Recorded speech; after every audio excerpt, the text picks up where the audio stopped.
Okay, episode 3 is it of Good Omens right after this.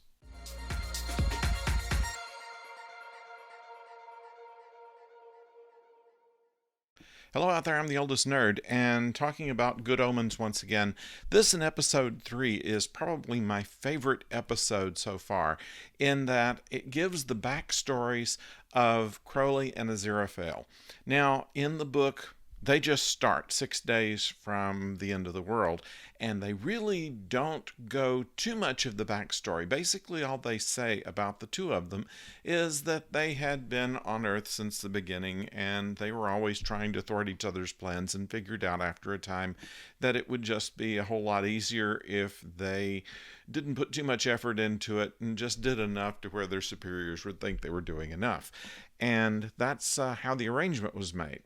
And in the TV episode, they decided to give you the backstory on it. And in that, they go into what is maybe the second longest cold open of any television series ever. They go, and it was 28 minutes into the episode before they introduced it. So, kind of an interesting thing there. And during this cold open, they're basically giving you the history of Crowley and Aziraphale.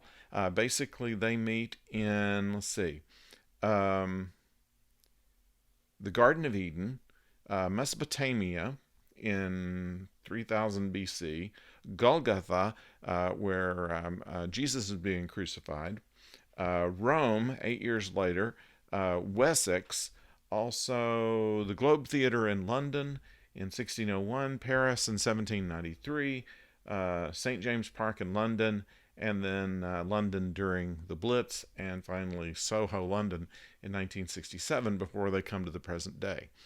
And it shows that they are always up to something, and one is trying to thwart the other until they meet at the Globe Theatre before a performance of Hamlet, in which they are one of the two of the few people in the audience for it.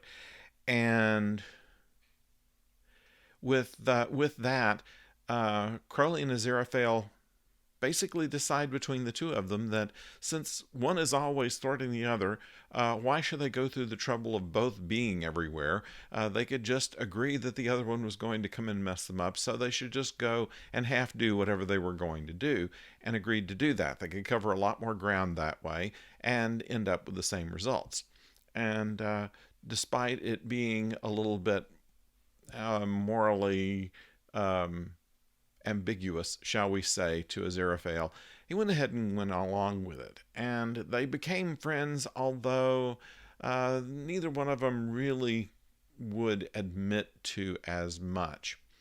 And so that was a delightful opening to the third episode. A couple of the things, there are some Easter eggs from Doctor Who in the Globe Theatre.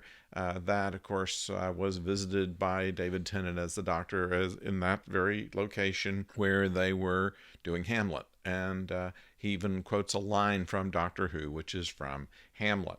So, kind of an interesting little thing there. I didn't mention last time when they introduced Pulsifer, Newton Pulsifer, that he was wearing a fourth Doctor Who motif tie, similar to the scarf that's behind me.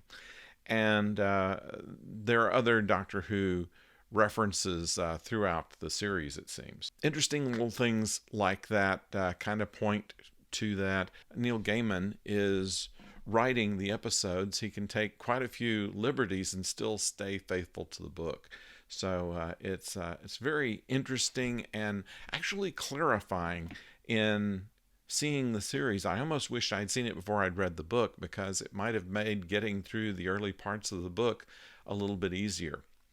We also see the introduction, once we get past the open, of Michael McKean as Witchfinder Sergeant Shadwell. And I would have to ask one of my fellow nerds who's Scottish, just whether his Scottish accent is believable, or if it's one of those that Craig Ferguson once described this as James Doohan doing Scotty. He sounded like an Indian with a speech impediment. We're not quite sure whether Michael McKean does a believable Scottish accent or not, but it certainly was entertaining. And his misconception of his landlady's occupation, she appears to be a fake fortune teller. He seems to think she's some kind of prostitute and calls her harlot and Jezebel and other names of the sort as she's bringing him his dinner, which he has her leave outside his door.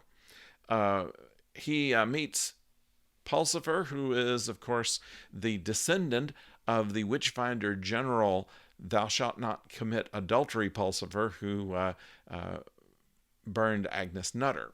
And so this descendant, little did he know, but Shadwell did know and decided immediately to make him a corporal, a Witchfinder corporal, and sends him out in order to find out what's going on in Tadfield.